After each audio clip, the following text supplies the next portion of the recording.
প্রেমে যেন থাকি সদা বিভোর, এমন সুধা দাও না মোরে ইয়া ইলাহি।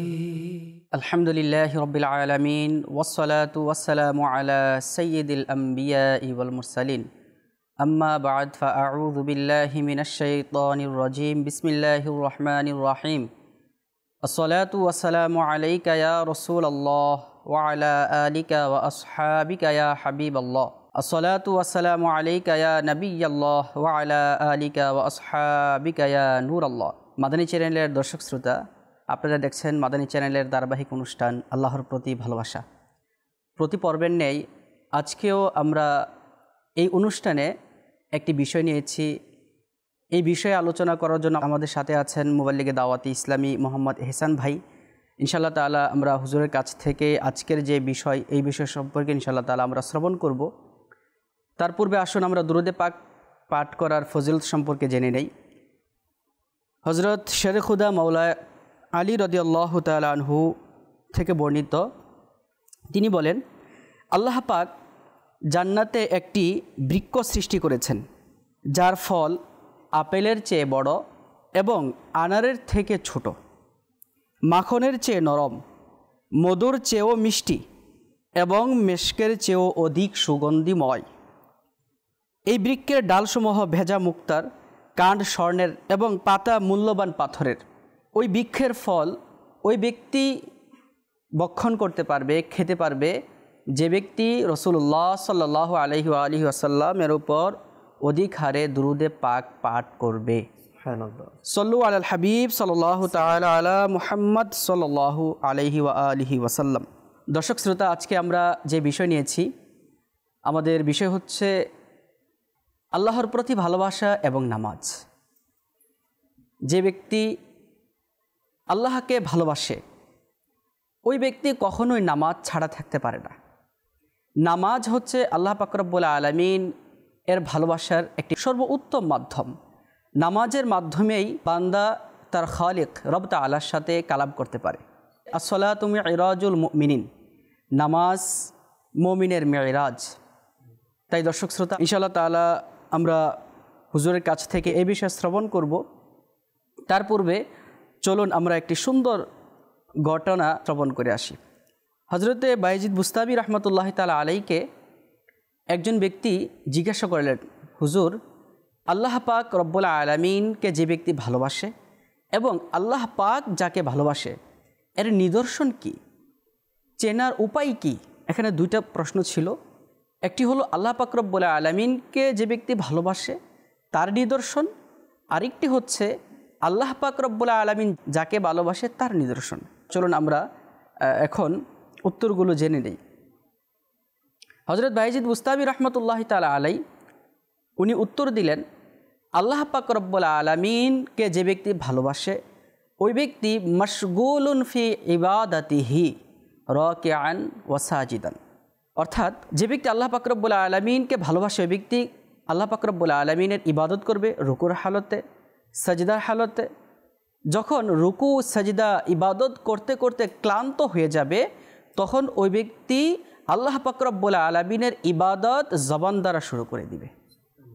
যখন ওই ব্যক্তি জবানের মাধ্যমেও ইবাদত করে ক্লান্ত হয়ে যাবে তখন সে বসে থাকবে না। আল্লাহ পাক রব্বুল আলামিনের মহাব্বতে, আল্লাহ পাক রব্বুল আলামিনের ভালোবাসায় ওই ব্যক্তি কলবের মাধ্যমে জিকির করা শুরু করে দিবে। সুবহানাল্লাহ। এটা ছিল বায়েজিদ বুস্তামি রহমতুল্লাহ তাআলা আলাই কাছে যে ব্যক্তি প্রশ্ন করেছিলেন তার প্রথম প্রশ্নের উত্তর। দ্বিতীয় প্রশ্ন হলো আল্লাহ পাক রব্বুল আলামিন যাকে ভালোবাসে তার নিদর্শন কি? সুবহানাল্লাহ। বায়েজিদ বুস্তামি রহমতুল্লাহ তাআলা আলাই কি উত্তর দিচ্ছেন? দর্শক শ্রোতা, খুবই সুন্দরভাবে উনি উত্তর দিয়েছেন। উনি বলেন, আল্লাহ পাক রব্বুল আলামিন যাকে ভালোবাসেন ওই ব্যক্তিকে আল্লাহ পাক রব্বুল আলামিন উদারতা সমুদ্রের মতন দান করেন। সুবহানাল্লাহ। এবং ওই ব্যক্তিকে আল্লাহ পাক রব্বুল আলামিন দয়া সূর্যের মতো দান করেন। সুবহানাল্লাহ। আল্লাহ পাক রব্বুল আলামিন তার উপর আল্লাহ পাক রব্বুল আলামিনের রহমত নাজিল করেন। দর্শক শ্রোতা, আজকের যে বিষয় আল্লাহ পাক রব্বুল আলামিনের ভালোবাসা এবং নামাজ, চলুন এই বিষয়ে আমরা শ্রবণ করি মুবাল্লিগে দাওয়াতি ইসলামী মোহাম্মদ এহসান কাদেরী হুজুরের কাছ থেকে। আসসালামু আলাইকুম রহমতুল্লাহি ওয়া বারাকাতুহু। ওয়ালাইকুম আসসালাম ওয়া রাহমাতুল্লাহি ওয়া বারাকাতুহু। হুজুর, আজকে আমরা বিষয় নিয়েছি আল্লাহ পাক রব্বুল আলামিনের ভালোবাসা এবং নামাজ। নামাজের মাধ্যমে আল্লাহ পাক রব্বুল আলামিনের ভালোবাসা কিভাবে প্রকাশ পায় এ ব্যাপারে আপনি দর্শকদের উদ্দেশ্যে কি বলবেন? জি ইনশাআল্লাহ। আলহামদুলিল্লাহি রাব্বিল আলামিন ওয়াসসালাতু ওয়াসসালামু আলা সাইয়্যিদিল মুরসালিন। খুবই সুন্দর একটি অনুষ্ঠান, আমাদের আল্লাহর প্রতি ভালোবাসা। এই অনুষ্ঠানের প্রতিটি বিষয়ে খুব সুন্দর আপনি রাখছেন, আল্লাহ পাক কবুল করুক। আর প্রতিটি অনুষ্ঠানের বিষয়বস্তু যখন আমরা দেখি যে প্রতিটা অনুষ্ঠানের বিষয়ের সাথে আল্লাহর ভালোবাসার একটি সম্পর্ক থাকে। তো আজকের যে বিষয় রাখা হয়েছে আল্লাহর প্রতি ভালোবাসা এবং নামাজ, তো নিঃসন্দেহে আল্লাহ পাকের প্রতি ভালোবাসার সাথে নামাজের সম্পর্কটা আরও বেশি মধুর, আরও বেশি নিকটে করে ফেলে। কেননা আল্লাহ পাক বলেন যে বান্দা আমার অতি নৈকট্য হাসিল করে ফরজ ইবাদতের মাধ্যমে। হ্যাঁ, এখন ফরজ ইবাদত বলতে আমরা বুঝি নামাজ, রোজা, হজ, জাকাত, হ্যাঁ এগুলিকে বুঝি। দেখেন রোজা কিন্তু ফরজ ইবাদত, এটা আসে প্রতি বছরে একবার। এই যে হজ, এটাও প্রতি বছরে একবার সামর্থ্যদের উপর। জাকাতের কথা, এটাও সামর্থ্যদের প্রতি বছর একবার আসে। কিন্তু এই সকল ফরজগুলি যদি আমরা এক সাইড দেখি আর আরেক সাইডে যদি দেখি আমরা নামাজ, এটা আল্লাহ পাক প্রতি বছর আমাদের জন্য ফরজ করেননি, প্রতি সপ্তাহে করেননি, সামর্থ্যবানদের জন্য করেননি। আল্লাহ পাক প্রতিদিন 5 বার, এবং সামর্থ্যবান হোক, দুর্বল বান্দা হোক, শক্তিশালী মানুষ হোক, অর্থাৎ সকলের জন্য, ধনী হোক, গরিব হোক, আল্লাহ পাক প্রতিটা মুসলমানের জন্য এই 5 ওয়াক্ত নামাজ দৈনিক এটা ফরজ করেছেন। আর এই ফরজ নামাজের মাধ্যমে আল্লাহর সাথে কালাম করতে পারে। আপনি শুরুতেও বলেছেন, তো আল্লাহ পাকের সাথে কথা বলা, আল্লাহ পাকের সাথে ভালোবাসাটাকে আরেকটু মধুর করা, সম্পর্ক তৈরি করার মাধ্যম হচ্ছে নামাজ। অন্যান্য ফরজ ইবাদতের কথা আমি বলেছি, আল্লাহ পাক কতবার ইরশাদ করেছেন, ঠিক পক্ষান্তরে যদি আমরা দেখি নামাজ কুরআনে পাকের মধ্যে 82 টাইমস, সুবহানাল্লাহ, 82 বার আল্লাহ পাক এই নামাজের বিষয়ে কুরআনে পাকের মধ্যে ইরশাদ করেছেন। আচ্ছা, একটা বিষয় এখান থেকে আমরা কিন্তু একটু ভাবতে পারি, বা যদি আমরা এটা গুরুত্বের সাথে দেখি, যে আমার আল্লাহ যদি বান্দাদেরকে যদি বলে এই কাজটি করো, জি 1000 বার প্রয়োজন নেই, একবার যদি বলে এই কাজটি করো, আমাদের প্রতি ফরজ এই কাজটি করা। কিন্তু আল্লাহ পাক এরপরে আবার বলেছে এই কাজটি করো, এরপর আবার বলেছে, এমনি করে 82 বার নামাজের কথা আল্লাহ পাক যেহেতু বলেছেন, তাহলে এখান থেকে বোঝা উচিত যে নামাজ কত বড় গুরুত্বপূর্ণ একটি ইবাদত বান্দার জন্য। আর এটা এর জন্য আল্লাহ পাক 82 বার কুরআনে কারিমের মধ্যে আল্লাহ পাক বলেছে নামাজ কায়েম করার কথা বলা হয়েছে। তো দর্শকবৃন্দ যারা আজকে অনুষ্ঠান দেখছেন, তো আমি বলবো নামাজ অনেক বড় ইবাদত। আচ্ছা, একদিকে যদি আমরা দেখি অনেক মানুষকে আমরা নেককার মনে করি, শরীফ ভাই, যদি আমরা কাউকে দেখি সে সারা রাত তাহাজ্জুদ পড়তেছে, সে হজ করছে প্রতি বছর, জাকাত দিচ্ছে, মুসলমানদেরকে, মানুষদেরকে অনেক দান সৎকার করছে, ওই ব্যক্তিকে আমরা ততক্ষণ নেককার বলতে পারবো না। কতক্ষণ? যতক্ষণ না তার মধ্যে 5 ওয়াক্ত নামাজ, অর্থাৎ ফরজ নামাজ তার মধ্যে না খুঁজে পাবো। এখন কেউ যদি নামাজে মনে করেন গাফিলতি, নামাজ পড়ছে না সে, কিন্তু অন্যান্য অনেক নেকির কাজ করে যাচ্ছে, সে নেককার নয়। কারণ তার নেক হওয়ার জন্য নামাজটা আগে জরুরি।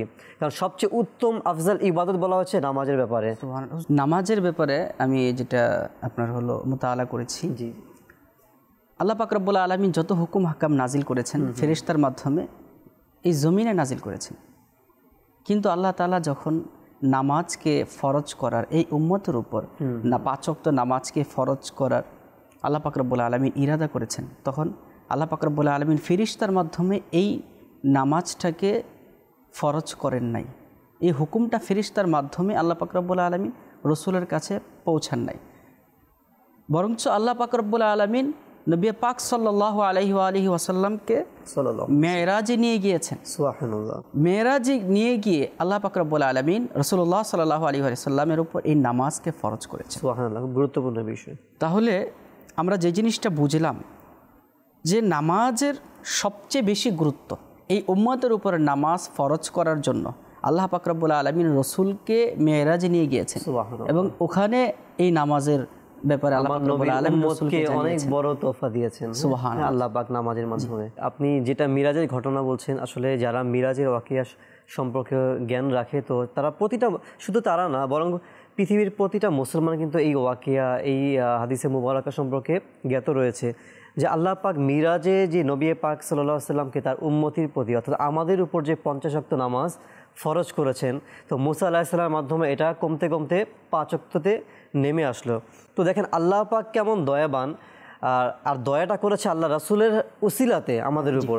তো আল্লাহ পাক 50 ওয়াক্ত নামাজ ফরজ করেছেন, কিন্তু আজকে আমরা নবী পাকের উসিলাতে মুসা আলাইহিস সালামের যেই উসিলা, এটা অবশ্যই আমরা অনেক সময় দেখবেন মানুষ অনেক সময় উসিলাকে মানে না, হ্যাঁ, যে আসলে উসিলা বলতে কিছু নেই, ডাইরেক্ট আল্লাহর কাছে চাও, ডাইরেক্ট আল্লাহই সব কিছু দিবে।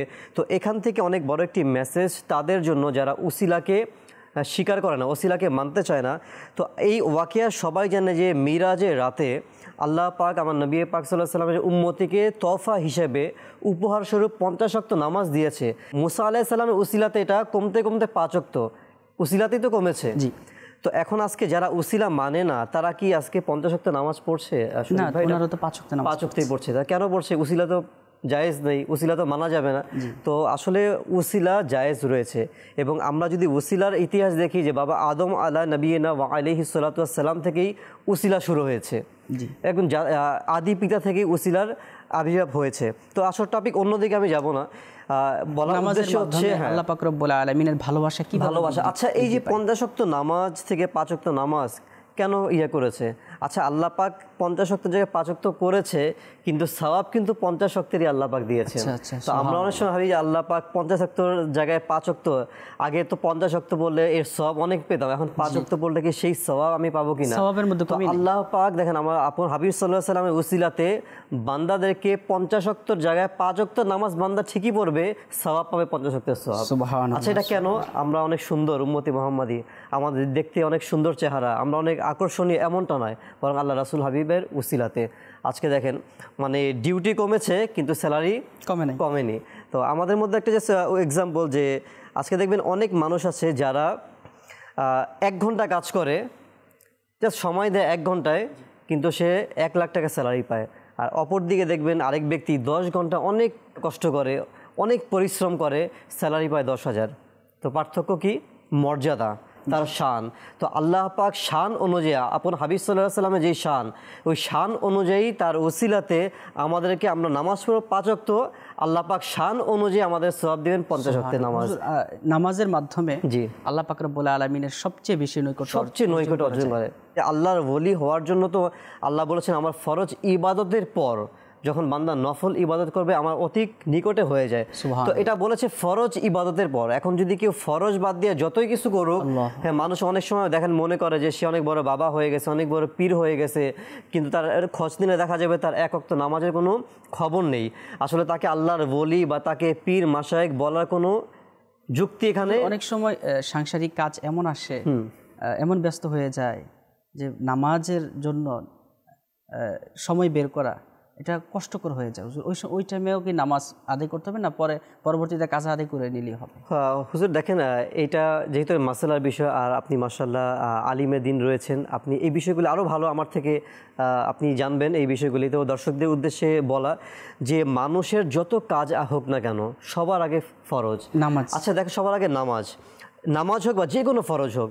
আপনি দেখেন একটা কাজ, আপনি বলছেন একটা কাজ করছেন, আপনার মালিক আপনাকে একটা কাজ দিয়েছেন, এখন এই কাজটা তো অনেক ইম্পর্টেন্ট। এখন তো আরেকদিকে আপনার সকল মালিকেরও মালিক আল্লাহ রাব্বুল আলামিন, তিনিও কাজ দিয়েছেন। এখন আপনি জাস্ট কম্পেয়ার করুন, আপনি কোন মালিকের কথা শুনবেন, কোন মালিকের কাজ আপনার কাছে বেশি ফার্স্ট প্রায়োরিটি, তাই না? এখন দেখবেন একজন ব্যক্তি আপনাকে একটা কাজের হুকুম দিয়েছে, এখন তার থেকে আরও যিনি সম্মানিত ব্যক্তি, অনেক দামি ব্যক্তি, সেও আপনাকে একটা কাজ দিয়েছে। এখন আমরা তখন যখন 2টা কাজ আমাদের হাতে চলে আসে, তখন আমরা ফার্স্ট প্রায়োরিটি দিই ওইটা যিনি সম্মানিত ব্যক্তি আমাদেরকে দিয়েছেন। আমাদের প্রাতিষ্ঠানিক কাজের ক্ষেত্রেও দেখবেন আমাদের অনেকগুলি কাজ করতে হয়। ওই কাজের মধ্যে দেখবেন 10টা কাজের মধ্যে এমন সময় হয়ে যায় যে ইমার্জেন্সি কিছু কাজ চলে আসে, তখন দেখবেন যে আমরা ওই 9টা কাজকে বাদ দিয়ে ওই একটা ইমার্জেন্সি কাজটাকে বেশি প্রায়োরিটি দিই। এটা দুনিয়াবে আমি উদাহরণ দিচ্ছি, দুনিয়ার মধ্যেও সকল ডিপার্টমেন্টে কিন্তু এই জিনিসটা হয়। তো এখন সকল কাজের মধ্যে সবচেয়ে ইম্পর্টেন্ট কোনটা, যেটা আল্লাহ আমাকে করতে বলেছেন, ফরজ করেছেন নামাজের বিষয়ে। তো আমি কোন ছোটোখাটো কাজকে, আমি ছোটোখাটো মালিকের আমি যদি এত গুরুত্ব দিই, আর যে মালিকেরও মালিক যে আল্লাহ রাব্বুল আলামিন আমাকে দুনিয়াতে পাঠিয়েছেন। আমি দর্শকদের উদ্দেশ্যে একটু বলতে চাই, মহান আল্লাহ পাক রব্বুল আলামিন যিনি আমাদেরকে সৃষ্টি করেছেন, যিনি আমাদেরকে রিজিক দান করেন, মানুষের আমাদের যদি কেউ ছোটোখাটো কোনো ইহসান করে আমাদের উপর, আমাদেরকে একটু যদি হেল্প করে, আমাদেরকে একটু যদি সাহায্য করে, আমরা তার কৃতজ্ঞতা প্রকাশ করি এবং তাকে আমরা মানি। অবশ্যই যে আল্লাহ পাক রব্বুল আলামিন আমাদেরকে অস্তিত্ব দান করেছেন, আমাদের ওই রবের প্রতি কেমন ভালোবাসা হওয়া উচিত। সেই রব যিনি কোরআনুল কারীমের মধ্যে নামাজের ব্যাপারে একবার, দুইবার, তিনবার নয়, একটু আগে আপনি বলেছেন অসংখ্য আয়াতে কারীমার মধ্যে মহান আল্লাহ পাক রব্বুল আলামিন আমাদেরকে নামাজের হুকুম করেছেন। নামাজের যখন হুকুম করেছেন একবার বললেই কিন্তু হয়ে যেত। আল্লাহ পাক রব্বুল আলামিন বারংবার কোথাও কোথাও নামাজের ফজিলতের কথা আল্লাহ পাক রব্বুল আলামিন বলেছেন, আবার কোথাও নামাজ না পড়লে কি আযাব হবে সেই আযাবের কথা বলেছেন, আবার কোথাও নামাজের প্রতি উৎসাহ দিয়েছেন, এবং কোথাও কোথাও নামাজকে কায়েম করার জন্য আল্লাহ পাক রব্বুল আলামিন বিভিন্ন আয়াতে, কোরআনুল কারীমের বিভিন্ন আয়াতে আল্লাহ পাক রব্বুল আলামিন নামাজকে কায়েম করার জন্য আল্লাহ পাক রব্বুল আলামিন হুকুম করেছেন। তার কারণ কি? নামাজ আল্লাহ পাক রব্বুল আলামিনের সবচেয়ে বেশি প্রিয়।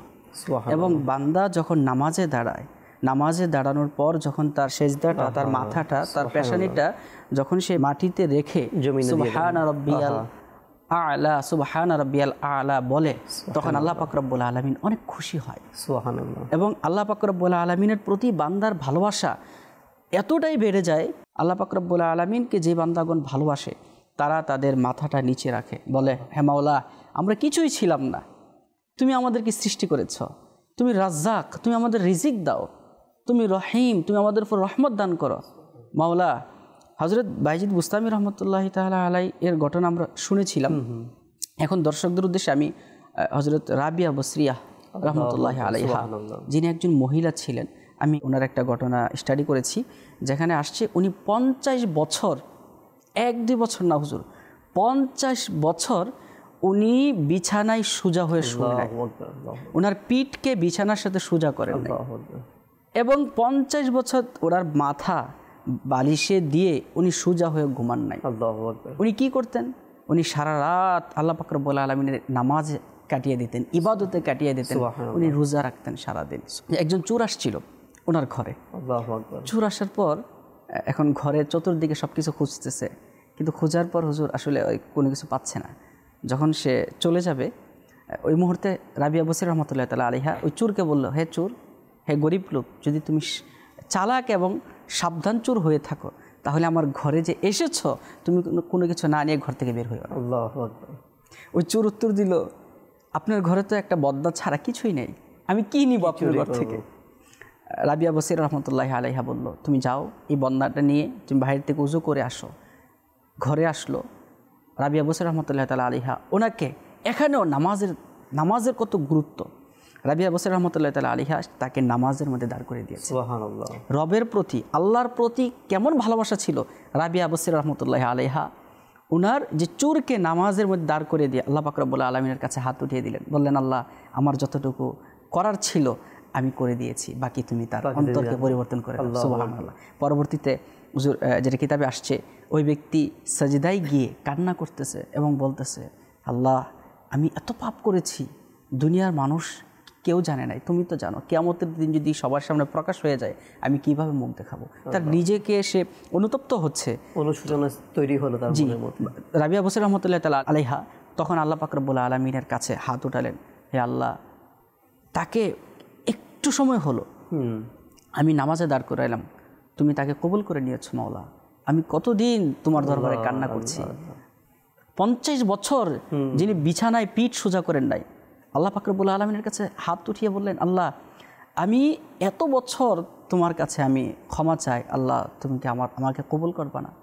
অদৃশ্য থেকে তার অন্তরে আওয়াজ আসলো, হে রাবিয়া, আমি যে এই চোরকে কবুল করেছি, এই চোরকে কবুল করেছি তোমার উসিলায়। সুবহানাল্লাহ, সুবহানাল্লাহ। নামাজের প্রতি কেমন গুরুত্ব ছিল ওনাদের।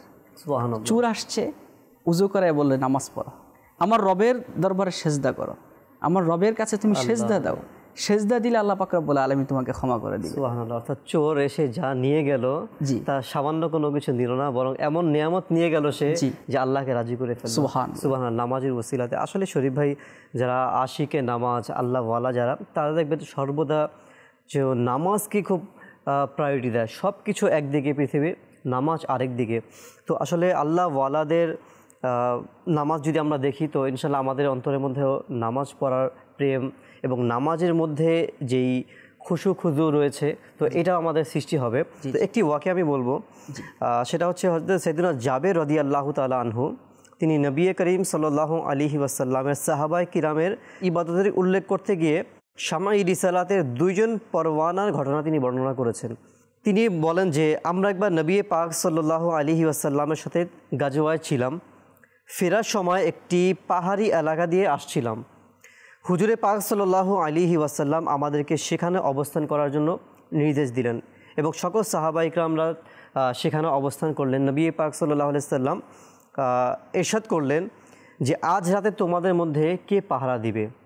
খুব সুন্দর একটি ওয়াকিয়া, অথবা দর্শকবৃন্দ অনেকবার শুনেছে যে একজন মুহাজির এবং একজন আনসার সাহাবী, তারা দুজন দাঁড়িয়ে বলল, ইয়া রাসূলুল্লাহ সাল্লাল্লাহু আলাইহি সাল্লাম, এই সৌভাগ্যটুকু আমরা পেতে চাই, আপনি কবুল করে নিন। তখন নবী পাক তা কবুল করার জন্য অনুমতি দিলেন। অতএব তারা যখন দায়িত্বপ্রাপ্ত হয়ে গেলেন তখন তারা আনসার সাহাবী এবং মুহাজির সাহাবী তারা নিজেদের মধ্যে পরামর্শ করলেন যে আজকে রাতে কারা পাহারা দিবে এবং কে কোন সময়ে পাহারা দিবে। তো তখন নিজেদের মধ্যে পরামর্শ করলো, একজন পরামর্শ করলো যে আমি অর্ধেক রাত পাহারা দিব, আপনি ঘুমাবেন, আর আরেকজন নিয়ে করলো যে আমি অর্ধেক রাত ঘুমাবো। তারা সময়কে ভাগ করে নিল। তো তারা এর মধ্যে আনসারী সাহাবী রাদিয়াল্লাহু তাআলা আনহু তিনি দাঁড়িয়ে গেলেন পাহারার জন্য। তো পাহারার সময় তিনি কিছুক্ষণ পর নামাজ পড়তে লাগলেন এবং নামাজের মধ্যে সূরা কাহাফ তিলাওয়াত করতে লাগলেন। তো এমন সময় এক শত্রুপক্ষ থেকে একজন লোক এলো এবং পাহাড়ের চূড়ার মধ্যে এক ব্যক্তিকে, অর্থাৎ ওই আনসারী সাহাবী রাদিয়াল্লাহু তাআলা আনহুকে নামাজ পড়তে দেখে ওই শত্রু জালিমটি তার দিকে তীর নিক্ষেপ করলো। ওই তীর তার দেহের মধ্যে এসে বিঁধল, কিন্তু তিনি কোনোভাবেই নড়াচড়া করলেন না। নামাজ কেমন ছিল! আমাদের তো তীর না, একটা মশা বসলে আমরা নড়াচড়া দিয়ে দিই। তো আসলে তাদের নামাজ আর আমাদের নামাজ আমরা একটু জাস্ট ইমাজিন করি, কম্পেয়ার করি। তো নামাজের মধ্যে তিনি মশগুল রইলেন। জালিমটি আবারও তাকে তীর মারল এবং ওই দ্বিতীয় তীরটিও ওই নামাজি ব্যক্তি আনসারী সাহাবীর গায়ের মধ্যে আবারও ওই তীরটি গায়ের মধ্যে বিঁধল। দুইটি তীর তার মধ্যে বিঁধল। এরপরও তিনি যথারীতি নামাজের মধ্যেই তিনি অটল রইল, কিন্তু ওই ব্যক্তিটি আবারও তৃতীয়বার তাকে তীর নিক্ষেপ করলেন। নামাজরত অবস্থায় তিনি এখন নামাজ ছাড়েননি। ওই অবস্থায় জালিম ব্যক্তিটি আবারও তীর মারল। তীর মারার পরও নামাজ ছাড়ে নাই, তারও নামাজ ছাড়েনি। শত্রুটি তৃতীয়বার যখন তীর মারল, সেটিও সোজা তার গায়ে এসে বিঁধে গেল। তিনি যথারীতি রুকু সেজদা দিয়ে নামাজ শেষ করলেন। আচ্ছা, যখন তিনি তার এই অবস্থা হলো, কিতাবের মধ্যে আসছে যে তিনি তার সাথীকে জাগিয়ে দিলেন নামাজ শেষ করে। শত্রু কাফেরটি যখন দেখলো যে তার সাথীটি জেগে গেল, তখন তিনি বুঝতে পারলেন যে তিনি একা নয়, তার সঙ্গে আরও সাথীও রয়েছে। তখন শত্রুটি পালিয়ে চলে গেল। মুহাজির সাহাবীটি যখন তার সাথীর এই করুণ অবস্থা দেখলেন, তিনি তাড়াতাড়ি শরীর থেকে ওই তীরগুলিকে বের করে নিলেন এবং বললেন যে হুজুর, আপনি এই অবস্থার মধ্যে আমাকে কেন জাগালেন না? আপনার এই অবস্থা, আপনি কেন আমাকে ডাক দিলেন না? তখন তিনি বললেন, কি সুন্দর একটি জবাব শুনুন, যে আমি নামাজে সূরা কাহাফ শুরু করেছিলাম, তাই আমি সূরাটি অর্ধেক রেখে নামাজ ভেঙে দিব, তা আমি কখনো এটা সমীচীন মনে করলাম না। আল্লাহর কসম, যদি আমাকে প্রিয় আকাশ সাল্লাল্লাহু আলাইহি সাল্লাম পাহারা দেওয়ার জিম্মাদারি না দিতেন, তাহলে আমি এই অবস্থার মধ্যে আমার ইন্তেকাল হতো। অর্থাৎ নামাজ পড়া অবস্থার মধ্যেই আমি ইন্তেকাল হয়ে যেতাম, তাও আমি নামাজ শেষ করতাম না। কারণ আমি এই জন্য নামাজকে শেষ করলাম, যেন আল্লাহ রাসূল সাল্লাল্লাহু আলাইহি ওয়াসাল্লাম আমাকে যেই দায়িত্ব দিয়েছেন আমি যেন ওই দায়িত্ব পালন করতে পারি। এবং আমি যখন দেখছিলাম আমি আহত হয়ে গেছি, তো আমার দায়িত্ব, আমি যদি মারা যেতাম, আমার যদি দায়িত্ব পালন না করতে পারি, তাহলে আল্লাহ রাসূলের সেই দায়িত্ব থেকে আমি বঞ্চিত হতাম। এই কারণে আমি তাড়াতাড়ি শেষ করে আপনাকে জাগালাম। দেখুন, আসলে এই ঘটনা থেকে আনসারী সাহাবী রাদিয়াল্লাহু তাআলা আনহু যে কেমন নামাজের আশিক ছিলেন, আল্লাহু আকবার, কুরবান যাই তাদের সেই নামাজের উপর। যে তীর নিক্ষেপ একবার নয়, দুইবার নয়, তিনবার তীর নিক্ষেপ হওয়ার পরেও জীবন রূহ বের হওয়া যাওয়ার মতো অবস্থা, ওই অবস্থায় তিনি নামাজের সূরা পাঠ করেছে। আর আজকে আমরা তিলাওয়াত করি। হুকুম করেছে কে? হুকুম করেছে কে? রব তাআলা। হুজুর, নামাজের ব্যাপারে কোরআনুল কারীমে অসংখ্য আয়াত আল্লাহ পাক রব্বুল আলামিন নামাজের তাকিদ দিয়েছেন। যেমনটি একটি আয়াতের মধ্যে এসেছে, ওয়াল মুকিমিনা সলাত ওয়াল মুতুনা যাকাত ওয়াল মুমিনুনা বিল্লাহি ওয়াল ইয়াউমিল আখির উলাইকা সানুতিহিম আজরান আযীমা। এবং নামাজ প্রতিষ্ঠাকারীগণ, যাকাত প্রদানকারীগণ এবং আল্লাহ ও কিয়ামতের উপর ঈমান আনয়নকারীগণ এমন লোকদের আমি অনতবিলম্বে বড় সওয়াব দান করব। অন্য এক আয়াতে আল্লাহ পাক রব্বুল আলামিন ইরশাদ করেন, হাফিজু আলা সলাওয়াতি ওয়াস সলাতিল উস্তা ওয়া কুমু লিল্লাহি কানিতিন, সজাগ দৃষ্টি রেখো সমস্ত নামাজের প্রতি এবং মধ্যবর্তী নামাজের প্রতি, আর দণ্ডায়মান হও আল্লাহর সম্মুখে আদব সহকারে। যদি হুজুর আমরা কোরআনুল কারীমে সূরা বাকারার শুরুতে দেখি, আল্লাহ পাক রব্বুল আলামিন ইরশাদ করেন, আল্লাযীনা ইউমিনুনা বিল গায়বি ওয়া ইউকিমুনাস সালাতা ওয়া মিম্মা রাযাকনাহুম ইউনফিকুন। এখানেও নামাজের হুকুম। নামাজ এমন একটি ইবাদত, নামাজের মাধ্যমে আল্লাহ পাক রব্বুল আলামিনের নৈকট্য অর্জন হয়। নামাজ মুমিনের নূর, নামাজ মুমিনের মেরাজ, নামাজের মাধ্যমে মানুষের শরীর সুস্থ থাকে, নামাজের মাধ্যমে কাল কিয়ামতের দিন মানুষ নাজাত পাবে, নামাজের মাধ্যমে বান্দার উপর আল্লাহ পাক রব্বুল আলামিনের রহমত নাজিল হয়। নামাজকে বলা হয়েছে মুমিনের মেরাজ। নবীজি সাল্লাল্লাহু আলাইহি ওয়া সাল্লাম নামাজ সম্পর্কে ইরশাদ করেন, নামাজ আমার চোখের শীতলতা। নামাজ এমন একটি ইবাদত যেই ইবাদত মুসলমান এবং কাফেরের মধ্যে পার্থক্য রাখে। নামাজ দুজকের প্রতিবন্ধকতা, অর্থাৎ যে ব্যক্তি নামাজ পড়বে নামাজি কখনো জাহান্নামে যাবে না। আর কিয়ামতের দিন আল্লাহ পাক রব্বুল আলামিন তার জন্য জান্নাতের ওয়াদা করেছেন। সুবহানাল্লাহ। এবং কাল কিয়ামতের দিন শরীফ ভাই আল্লাহ পাক সবার আগে বান্দা দুনিয়াতে যা কিছুই করুক না কেন সবার আগে আল্লাহ পাক যে প্রশ্নটি করবেন নামাজ সম্পর্কে। তো আল্লাহ পাক সবার আগে যে প্রশ্নটি করবেন, তো ওইটার জন্য আমরা কেন প্রস্তুতি নিচ্ছি না? আজকে আমরা সকল কিছু দেখেন দুনিয়াতে প্রিপারেশন নিচ্ছি, আমার ওইটা করতে হবে, আমার ফিউচার ওইটা, আমার এম ইন লাইফ ওইটা, তো এত কিছুর আমরা প্রিপারেশন নিচ্ছি, কিন্তু যেই মাওলা ইন্তেকালের পর হাসরের ময়দান যখন কায়েম হবে আমার কাছে জিজ্ঞাসা করবে তোমার নামাজ সম্পর্কে বলো, নামাজের বিষয়ে প্রশ্ন করা হবে, তো আমি কি সেই নামাজ পরিপূর্ণ পড়ছি? সেটার জন্য কি আল্লাহ পাকের ওই সওয়ালের প্রিপারেশন আমি নিচ্ছি? আল্লাহ, তো এখনও সময় আছে। শরীফ ভাই, যারা আমাদের দর্শকবৃন্দ যারা দেখছেন বা আজকের এই পর্বটি যারা শ্রবণ করছেন দেখছেন, আমাদের উচিত আমাদের মধ্যে যাদের এখনও পর্যন্ত অলসতা রয়েছে তো আমরা তা তওবা করে নিই। যাদের নামাজ পূর্বে কাজা রয়েছে তারা যেন ওই কাজা নামাজগুলো আমরা আদায় করার চেষ্টা করি। প্রিয় দর্শক, শুনছিলাম নামাজের গুরুত্ব সম্পর্কে এবং নামাজের মাধ্যমে বান্দা রব তাআলার নৈকট্য অর্জন করতে পারে। ওই নামাজ আমরা কিভাবে আদায় করব? নামাজের কিছু হুকুম আহকাম আছে, নামাজের মধ্যে ফরজ আছে, নামাজের মধ্যে ওয়াজিব আছে, নামাজের মধ্যে মাকরু আছে, মাকরু তানজিহি আছে। এই বিষয়গুলো আমাদের জেনে ইবাদত করতে হবে, কারণ নামাজ খুবই গুরুত্বপূর্ণ ইবাদত। এই ইবাদতটা আমাদের গুরুত্বের সাথেই আদায় করতে হবে। এজন্য আলহামদুলিল্লাহ দাওয়াতে ইসলামী আপনাদের জন্য 7 দিনের নামাজ কোর্স রেখেছে, যেখানে মুসলমানদেরকে আলহামদুলিল্লাহ নামাজ শেখায়, যেখানে মুসলমানদেরকে ওযু শেখায়, পাক পবিত্রতা শেখায়, নামাজ সম্পর্কে ওখানে মাসআলা মাসাইল বয়ান করা হয়, নামাজ সম্পর্কে ওখানে আলোচনা করা হয়। আমি সকলকে দাওয়াত দিব, আপনিও দাওয়াতে ইসলামীর নামাজ কোর্সে অংশগ্রহণ করুন এবং নিজের নামাজকে সংশোধন করুন। আল্লাহ তাআলা আমাদের সকলকে আল্লাহ পাক রব্বুল আলামিনকে ভালোবাসার এবং নামাজের মাধ্যমে আল্লাহ পাক রব্বুল আলামিনকে ভালোবাসার তৌফিক দান করুন। আমিন। আজকে এই পর্যন্তই। ইনশাআল্লাহ তাআলা আগামী পর্ব নিয়ে আপনাদের সামনে উপস্থিত হব। ততক্ষণ পর্যন্ত আপনারা ভালো থাকুন, সুস্থ থাকুন, মাদানী চ্যানেল দেখতে থাকুন। সল্লু আলাল হাবিব সাল্লাল্লাহু তাআলা আলা মুহাম্মদ সাল্লাল্লাহু আলাইহি ওয়া আলিহি ওয়াসাল্লাম।